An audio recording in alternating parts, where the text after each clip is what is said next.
right now. It's a Hear me now. We are ready to roll on this morning. Bartholomew and Fortenbaugh. Harry Douglas is here. We got a full-fledged college squad ready to come in just a moment after we start you with what was an absolute thriller last night in New Orleans. If you did not stay up late, you missed a classic between Ole Miss and Georgia. You understand the storylines, the coaching line. One of those was a run. The other one was pass plays. That's 20 yards or more through the air that they was able to get. And that leaves you with Lucas Carnero from 47 yards.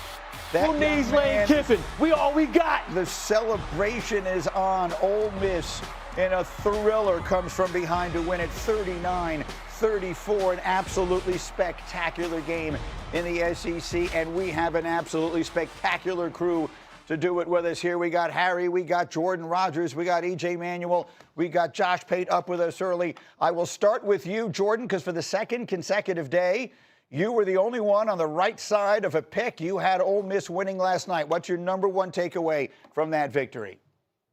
Well, it's that Trinidad Chambliss is a magician. You heard Harry talk about those scrambles earlier.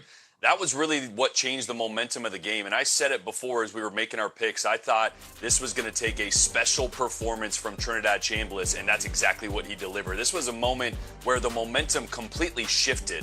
Kewan Lacey with a couple big plays. This one was absolutely massive, not just for Trinidad to escape running backwards and get this ball to Lacey, but he endures an initial hit. He's short of the line to gain, and then he gets the first down. Obviously, after this, Trinidad's able to scramble and hit Harrison Wallace down the field for a massive play. This is where the game, the momentum changed. And I think Ole Miss really started to believe they could close this one out, where Georgia's been the team that's closed everybody out all year. But Trinidad Chambliss, he played like a guy that can win a national championship on his shoulders. The Ole Miss team will be on his back. What do you think of that, EJ?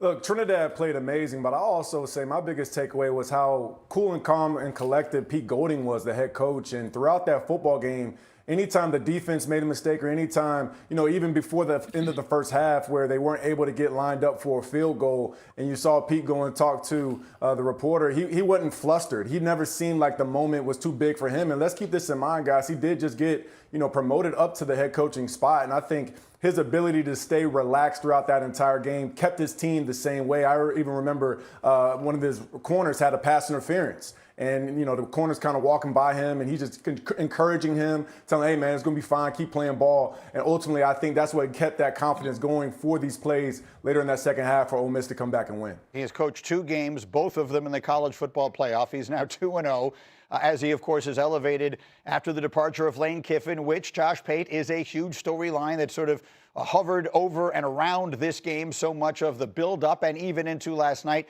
What is your biggest takeaway, and how, if at all, does Lane Kiffin figure into it? Kiffin figures into it in a sense that most people in life. Well, let me backtrack. A bunch of people watching this morning have been through breakups. They've been messy. They've been ugly. You feel terrible on the other side. Not many people win the lottery and get a job promotion the next day. I don't know how that would feel, but that's kind of how Ole Miss fans have to feel this morning. It's just, wow. I prayed for times like these. And now you get to go to the semifinal. And now, Greeny, we don't have time to talk about it right now, but there's this whole side conversation about the staff that is contractually signed to go to LSU. And I think a lot of people in the room just thought, oh, they'll go play the Georgia game and then they'll lose and they'll be done. Well, that's not the way college football works. So now you got to work out on paper who goes to play the semifinal coaching matchup, not just the players.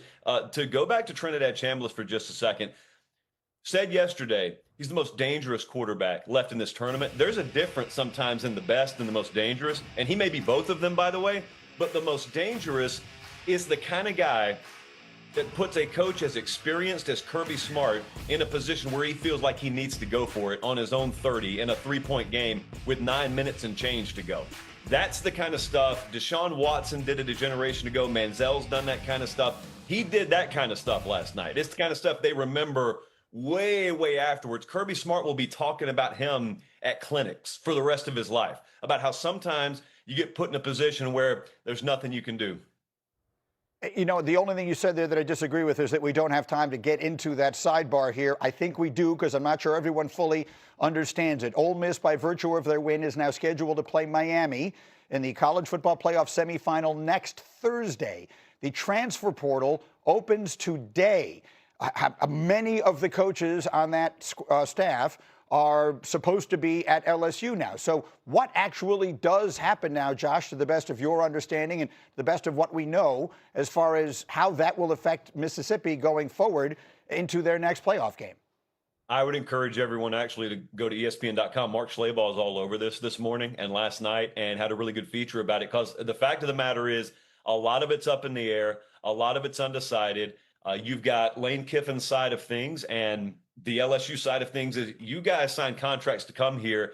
And, you know, this isn't going to be spoken publicly, but the stance is, look, we let you coach the quarterfinal game. I just think flat out the thought in the room was they're a touchdown underdog.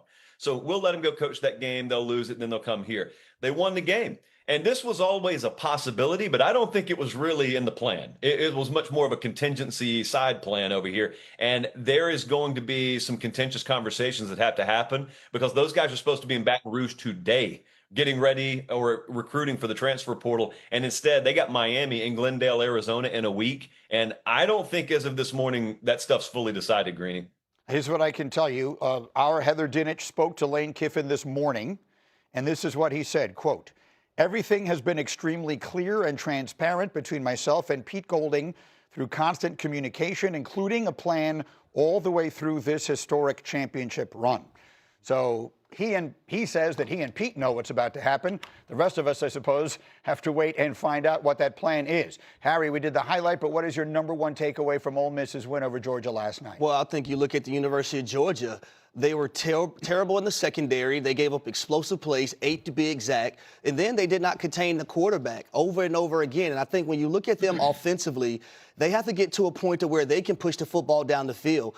Their DNA is dink and dunk, right? Screen plays, throw it to the running back, take shots, very minimum ones, down the football field. They got to get to a point to where they can have guys on the outside that they can trust, that they can get open, number one, win routes one-on-one on the outside as well, and take deep shots like we've seen Trinidad Chambliss and Ole Miss Rebels be able to do. I thought the wide receivers for Ole Miss, they were phenomenal all night long, especially on that 3rd and 5 on the last drive, under a minute to go.